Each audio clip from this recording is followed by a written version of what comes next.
people are always wondering, like I have my brother and my cousin. They both thought about getting motorcycles, and they're wondering, like, what would be like the best motorcycle to start out on. I'm gonna be completely honest.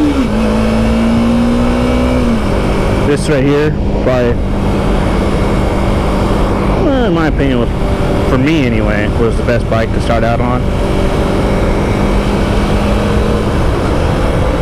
And it's not too powerful. It's just enough power, like it won't scare you or anything like that. Like some people, they think they can get on something, like just after they get through the course and everything and get their endorsement, they think that they can just jump on any bike they want and be able to just go pretty much and do anything. Well, that's, I guess, is kind of true. Only problem is that unless you have a little bit more experience, you're not going to want to go jump right onto like a 1200 Harley Sportster or something like that, because it would probably scare the crap out of you. But something like this, you know, a 300 is literally about perfect. There's even this lady I was in the motorcycle course with. Before the course even started, she had just gone down to like the Harley dealership here in our town and bought herself a 1200cc Honda Harley Sportster, but never even made it through the course. So then she was stuck with like a $12,000 bike that she couldn't even ride. And there's even times where it's like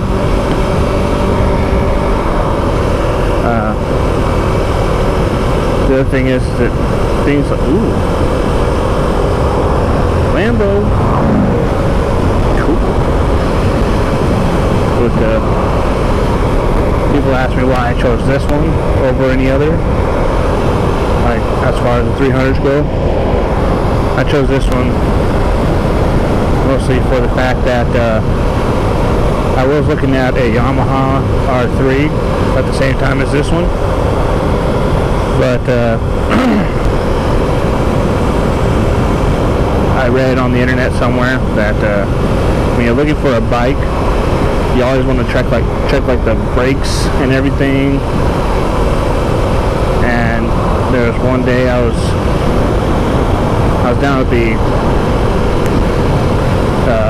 Harley dealership, which is also the Yamaha dealership in our town, and I sat down with that R3, and I read that also you want to sit on the bike for several minutes. That was a nice Roadrunner. Just to kind of get a feel of what how you're gonna feel after sitting on it for a while. Because if you're not comfortable after like the first 10 minutes, then you're probably not going to enjoy riding the bike at all.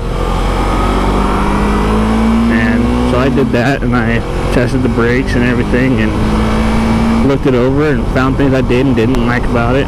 But overall, the thing that made me choose this bike is I like the color of it. That was the one thing. I like the black and everything. Black. It's not really black. It's carbon gray, but it's still pretty cool. And that R3 was a white and blue, which is also a nice color scheme that they had for it.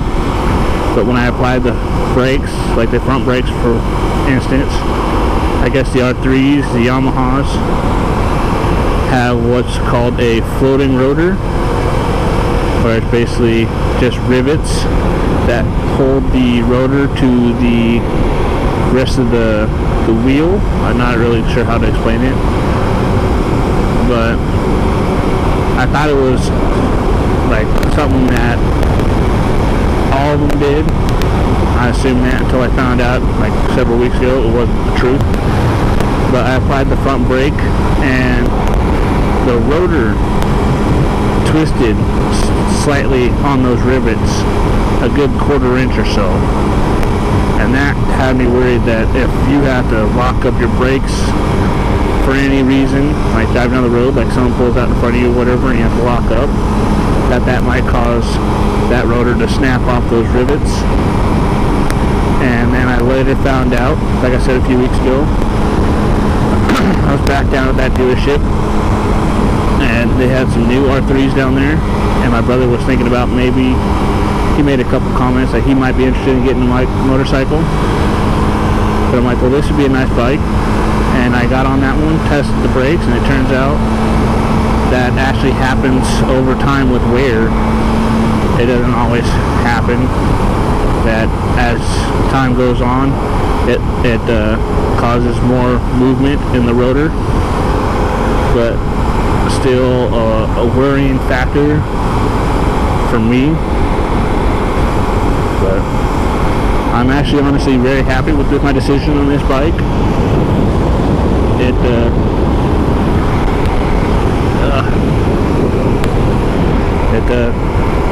been a lot of fun riding. Still a lot of fun riding. I actually just made some modifications to it over the weekend. Not really anything major, but enough.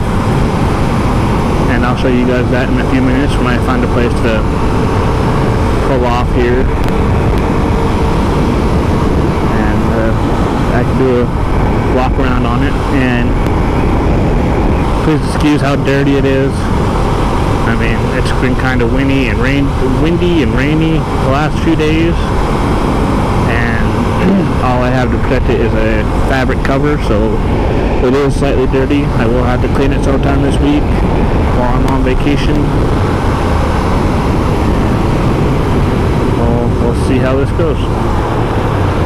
And it's pretty warm out here, so it might take a few minutes for me to find a place to walk around it, you know, somewhere shady.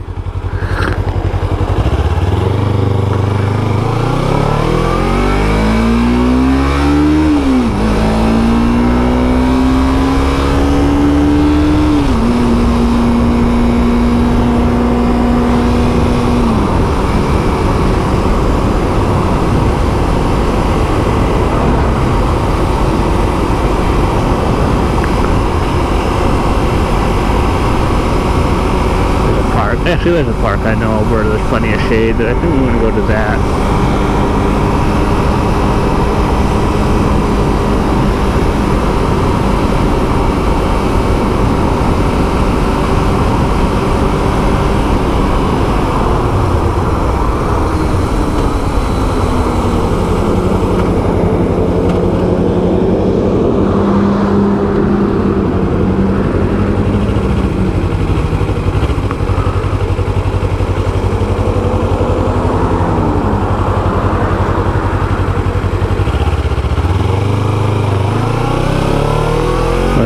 I might have to do a pull test on this as well.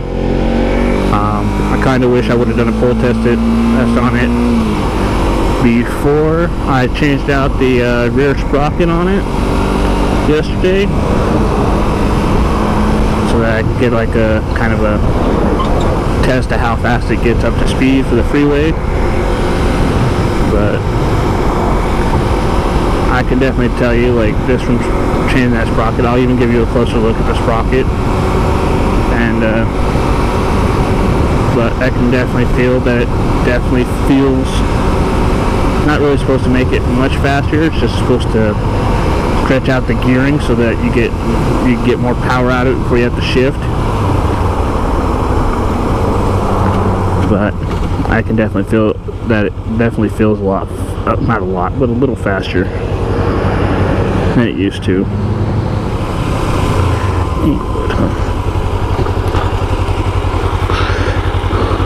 Let's go try this church parking lot. Maybe there's something shady over there.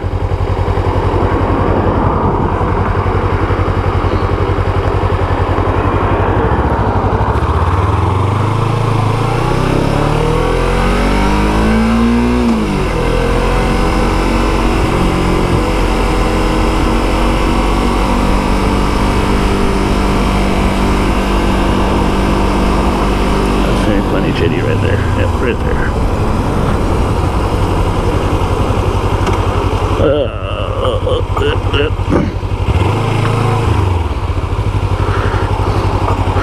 So let's do this quick walk around, I guess. But yeah, this bike has always been a little fun, quite a bit of fun for me. Like I said, please ignore the dirt if it's sitting outside. But I did this fender eliminator, the old fender. I have a picture of it. I'll probably post that in the video too. It used to stick way out here, so I got this shorter one. I honestly think it looks a lot better. I had kind of a problem with this. I was wiring it through. They had this these wire connectors that I've never seen before, never used them before. I assumed I knew how to use them. Turns out I was wrong. So I ended up putting all 4 wires within the one connector, which actually ended up grounding it out. Took me a while to figure that out. I ended up soldering the wires together instead and heat shrinking around that because I didn't have turn signals or nothing because it was all grounded out. The other thing is this rear sprocket. I went from a 42 tooth to a 49 tooth. I actually got that sprocket from my uncle because we both started out on the same bike, and he had bought this to put on his bike. Never did end up trading his in for a different bike, so he gave it to me. That was pretty cool of him. But it started with a 42 tooth, went up to a 49, which should correct the speedometer. Also, like I said, should stretch out the gearing so you have more overall power between shifts, or time between shifts. Not really a modification or upgrade or anything, but these Magpul stickers that were in one of my other videos, I only did that because I thought, what the hell not? Why the hell not? Got this new fairing. Matches my bike pretty freaking well, in my opinion. I like it a lot. Pretty bad. I kind of want to replace the mirrors with something else, or get some bar end mirrors, but that'll have to wait. I don't know if I even make those for this bike. Also, the levers. These are MZS levers that I got for like $35 on Amazon. These actually feel a whole lot nicer than the original shifter. The original levers that came way out here and everything, just big black bulky things. Got these short shift ones, which is real nice. And that's pretty much the whole bike. But I kind of, if I had the $500 or so, I would replace these with those Angel Eye Halo lights. I think those things look pretty dope. Especially with this bike, I would get the red ones because that would look freaking badass in my opinion. And I kind of want to, I don't know if I want to or not. I thought about it with the rear brake light, getting the smoke lens light, but I don't know. We'll see. I'm also debating whether or not I want to get a slip-on exhaust for this. But again, that's something that's just gonna have to wait until I decide whether or not I want to do it. But yeah, this bike has served me well for the last about 3 years almost. Like I said, I enjoy it a lot. It's a lot of fun. I definitely recommend it as a first bike for anybody that just got out of the bike course and looking for a bike.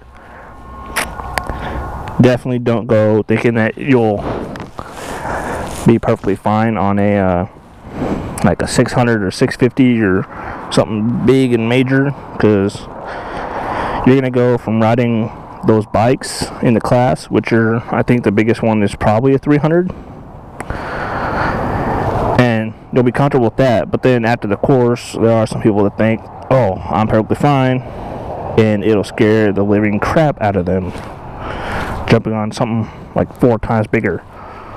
So I definitely recommend sticking with something like this.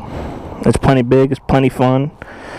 wait a couple years, maybe a few years, whatever, until you get more experience, and then, yeah, definitely look into getting something bigger if you want. I mean, this isn't really probably the best bike for long cruises. Like, I learned that the hard way. Whenever I go through the Yakima Canyon up to Cleveland to visit my parents,